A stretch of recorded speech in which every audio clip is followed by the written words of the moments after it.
If you're coming to Spain, either as a tourist or on a longer term basis, perhaps you're moving here, then the apps I'm going to show you in this video can make your life a lot easier, it can save you money, and it can give you access to deals and services that you wouldn't have otherwise found out about. Whether it's daily admin, online shopping, getting around, personal finances, in this video I'm going to show you my top picks and some of my favorite apps that I use living here in Spain. Let's get right into it. If you're new here, my name's Jonny. I'm originally from the UK, but I've been living and working in Spain for the past 5.5 years. On this channel, I talk a lot about life here, about personal finances, investing, saving, as well as sharing a lot of my travels around the world as well. So let's start with some of the daily admin kind of apps, probably some of the less exciting apps, but nevertheless can come in very handy on an everyday basis. Spain has made quite good progress in recent years in terms of the digitalization and making some of the bureaucracy a little bit easier to handle, and applications from the tax authority, the Agencia Tributaria, and the Clave app can generally make that easier. On the tax authority app, you can look at, consult recent declarations, and you can also make payments of debts or taxes owed to the tax authority through that mobile app as well. And the Clave app can be used in conjunction with other public administration bodies like Social Security, like the tax authorities as well, to validate, authenticate, and sign documents in certain cases as well. So this is a really useful one to have as well. I do have a video where I talk more about how Clave works in practice along with the digital certificate here in Spain. You can check out that video on the channel as well. Another couple of useful apps to have on hand as well are the health service apps of the region that you live in. For example, in Madrid, you can book appointments with your GP, with your doctor through that mobile app. You don't necessarily have to call them up or visit your local health center in person. You can do it all via your mobile, see exactly what service you need, see who the doctor is, what time the appointments are available, etc. And also the health card app as well, Tarjeta Sanitaria. In Madrid, for example, you can download this and you can have your social security card on your mobile phone as well with a QR code that is scannable and can be used essentially as the physical one is used as well. I believe you can also have some of your health records and checks on that app. So that could be useful for some people as well. All right, so now let's move on to personal finance and banking. Now, probably the obvious one that you're thinking of here is when you open a bank account in Spain, that bank will have a mobile app and you can do mobile banking from that. Definitely worthwhile, but if you're not familiar with how Spain works, something that is important to know and is very useful to have on your mobile phone through your mobile banking app is Bizum. Bizum, with a Z in English, is essentially a mobile payment service and is now essentially integrated into the banks in Spain. So what it does is essentially through your mobile number, you connect it to Bizum through your bank, and it allows you to make one-time quick mobile payments to other mobile phone numbers in Spain. Say, for example, I go out for dinner with some friends. One friend pays for the bill and then asks us all to pay them for their part. Now, some people might give cash, but some people might just go to their phone, open their mobile banking app, make a Bizum payment of, I don't know, let's say it was 15, 20 euros to that person's mobile number, and then they will receive that money instantly in their bank account via Bizum. It's very practical, very handy to have. It's very widely used in Spain. A lot of people have this and it's very useful in these kind of situations. Do be careful that if you are using Bizum, to use it appropriately for appropriate amounts with an appropriate frequency and with correct descriptions on your transactions, because the tax authority do have oversight as to how Bizum is being used, and there has been a particular focus on that recently, which I talk about in this video when it comes to banking controls and oversight in Spain. If you're coming from the UK or the US, for example, where the euro is not the local currency and you need to convert money, you can use apps like Wise or Revolut, for example, and spending euros in Spain, getting competitive exchange rates. Through the app, you can manage your balance, you can top it up, you can convert money as and when you need. You can also have a virtual Wise or Revolut card through Apple Pay or Google Pay in most cases as well, if you prefer that to using the physical card. So that can be another advantage as well. I'll leave an affiliate link for Wise in the video description for those of you who are interested. This is my personal preference. It's what I've used for many years whilst I've been traveling around the world and used multiple different currencies through Wise. But both Wise and Revolut will allow you to do this, and both offer a very good level of service. One other app that may be useful for people moving here on a more permanent basis and are looking for an effective and efficient way to keep control of their whole personal finances in Spain, maybe they have multiple bank accounts, or they have a bank account and a credit card, for example, is you can use a financial aggregator like Fintonic. It's really helpful in the sense that you can essentially connect your bank accounts to Fintonic, and it has read access essentially to all of the transactions, and it will automatically put them in categories for you and create a little pie chart of your spending and income picture in order to help you track where your money goes. And it will also give you some suggestions as well as to how you can improve your personal finances as well. It's It's something I used for a very long time and I found really helpful as well. You can also change the category, split expenses out as well to give the true picture that you're looking for as well. All right, if you're going to be driving in Spain, whether on a long-term or a short-term basis, even occasionally, then the following apps will be of interest to you. So if you're moving to Spain and you end up changing your license or getting a Spanish driving license, then the Dirección General de Tráfico, DGT or DGT in English, app will be really useful for you. On the DGT app, you can actually have your digital driving license and it has the same validity as a physical driving license as well. You can consult how many points you have on your license at any one time. You can consult and pay fines. You can also see news and updates from the DGT as well and make administrative changes like, for example, updating your address or registering vehicles in your name in the eyes of the DGT in the mobile app. So that's a very practical and useful app to have on hand as well. Maybe you're visiting Spain on a short-term basis and you might just need a car for a couple of hours or a day, or maybe you're living in Spain full-time and you don't need a car on a regular basis. Apps like Thiti, Guppy, Webull, which are essentially ride-sharing or vehicle-on-demand services, are really useful in cities like Madrid where they're available. How it works is essentially you can sign up and register in the app and you essentially pay on a per minute basis in the majority of cases. There may be a distance factor in there as well in some of these apps, but essentially you're only paying for the length of time that you use the car. So say you're staying in the center of Madrid, for example, and you want to go to a big shopping center outside of the city, say Plaza Norte in San Sebastián or Westfield Parque Sur, which are not really central and a bit difficult to get to without a car. What these services will do is they'll tell you where the closest vehicle is, how much battery they've got, as many of them are electric cars, or what the fuel level is, and they'll tell you what the price per minute is as well. Some of them do have prorated deals as well if you're going for multiple hours at a time.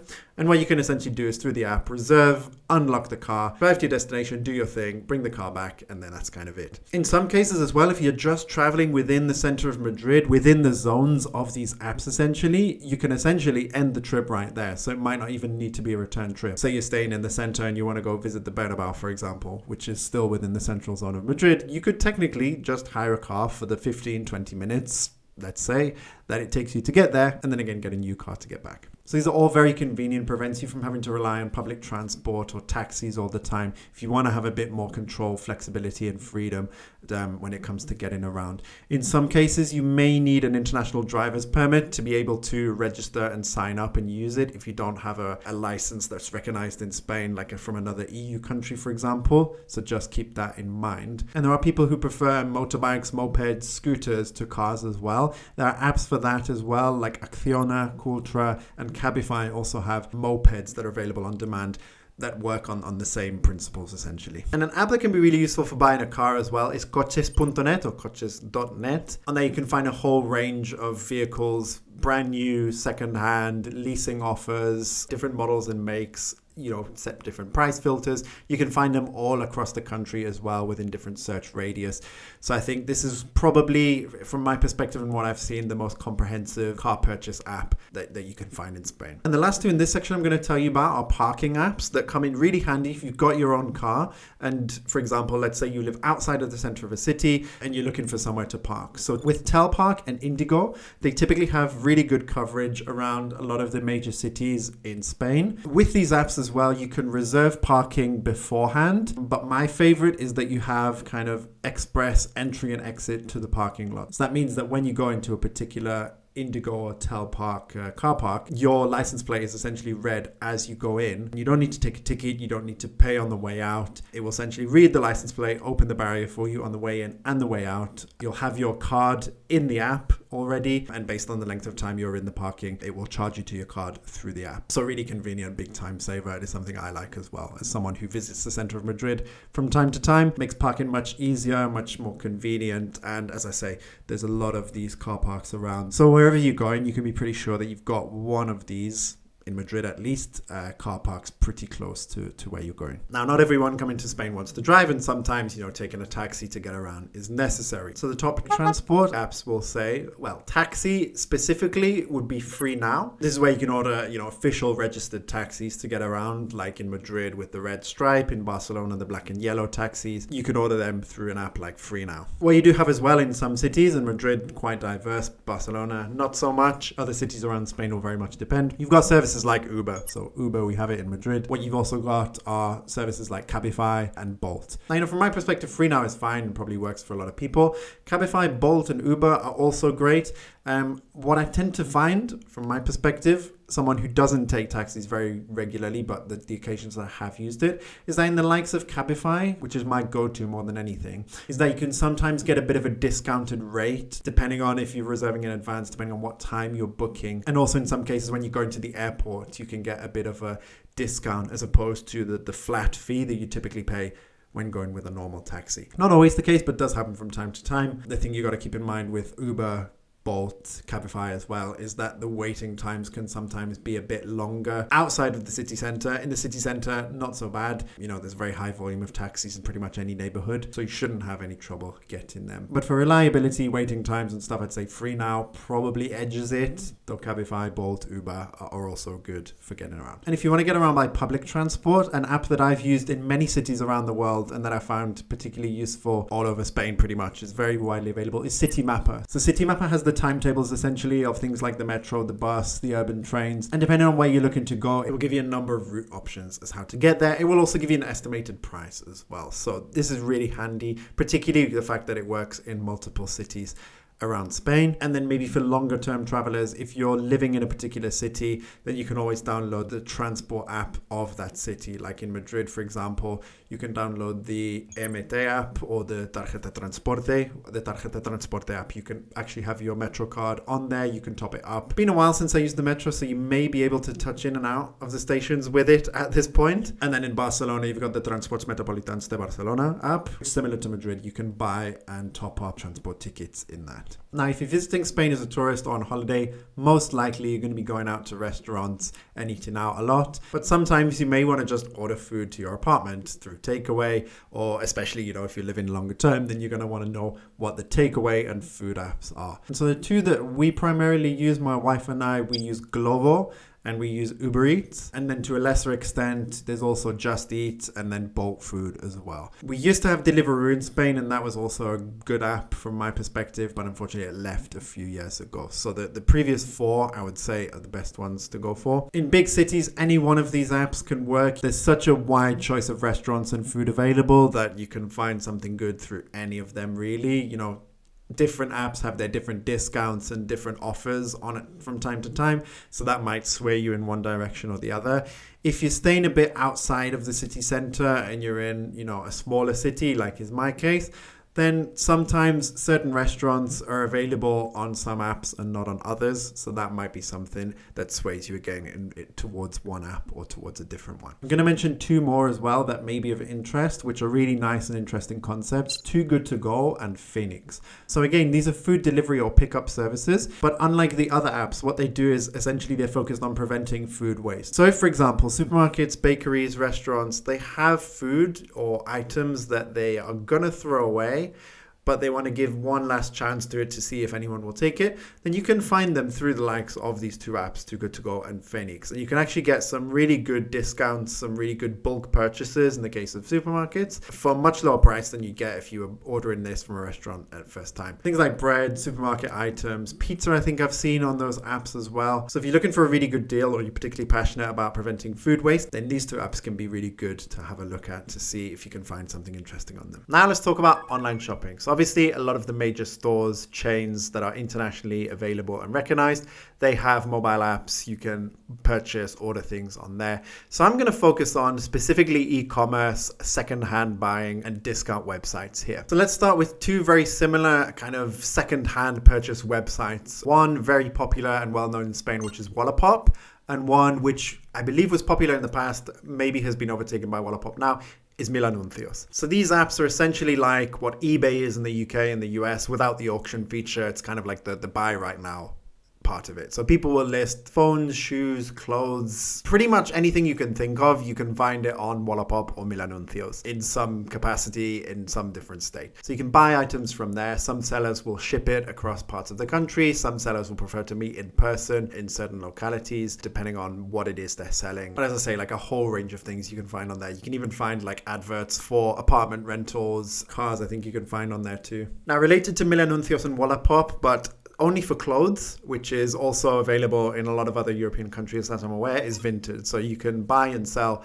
secondhand clothes on Vinted as well, which you can actually find some really nice clothes at decent prices as well. I've not bought clothes on Vinted, but I have sold some old clothes on Vinted as well. And it's a very good and useful app to have as well. What I'm going to mention now, I only realized they had an app very recently, but they also have a website, is Metro. And it's basically like a website that has really good discounts and deals on it across a range of different things, whether it's holidays, online shopping, and it's essentially like the best or the biggest discounts or deals that it can possibly find on the internet. You'll find them all on Metro. So that's a handy app to have as well to look at from time to time, particularly if you're looking for very specific discounts or offers, so you can check that out. And I'm going to finish with two more apps that have come in really handy for me when it comes to home improvement and cleaning services, which are Timbrit and Webel. So Webel, I'd say, is more focused on cleaning services. They do offer other things on there as well. Timbrit, it offers not only cleaning services, but it also offers like a lot of handyman services like plumbing, electricity, for example, construction, up to like full-scale renovations as well. You can essentially put out kind of a posting in the app saying what it is you're looking for. Like, for example, I don't know, my toilet won't flush,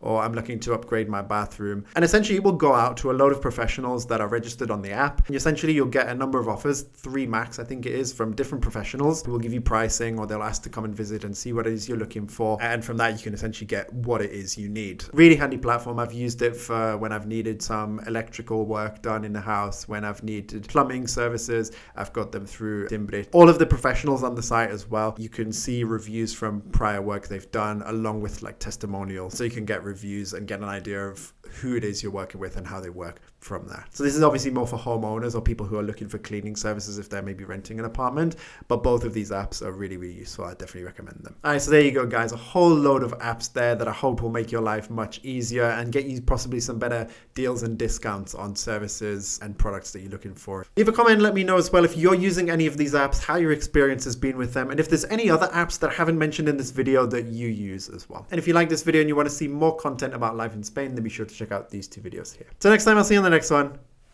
and let's get this money.